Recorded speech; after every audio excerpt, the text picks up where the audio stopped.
తమ కుటుంబ ఆస్తులపై సీఎం చంద్రబాబు దాడి చేసి తృప్తి పడుతున్నారని విమర్శించారు టీటీడీ మాజీ చైర్మన్ భూమన కరుణాకర్ రెడ్డి.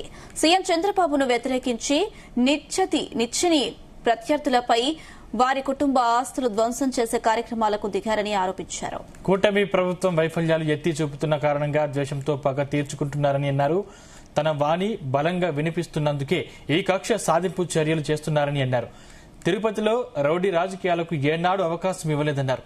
ప్రభుత్వ దౌర్జన్యాలకు తాను భయపడనని భూమన కరుణాకర్ రెడ్డి స్పష్టం చేశారు.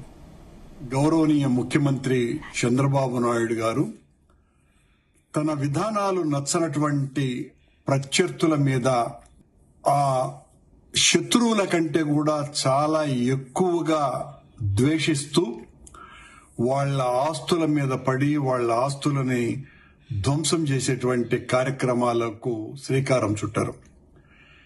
గత 2 సంవత్సరాలుగా నేను చంద్రబాబు నాయుడు గారి విధానాలని, ఈ కూటమి ప్రభుత్వం యొక్క దాష్టీకాలని చాలా నిరసిస్తున్నటువంటి కారణంగా, వ్యతిరేకిస్తున్న కారణంగా చంద్రబాబు నాయుడు గారు కూటమి ప్రభుత్వం ఆ ద్వేషంతో నా మీద ప్రతీకారం తీర్చుకోవటానికి, పగ తీర్చుకోవటానికి అన్నట్లుగా నా కుటుంబానికి సంబంధించిన పొలాల మీద పడి అవి ఆక్రమణలని, అవి పూర్తిగా కోర్టు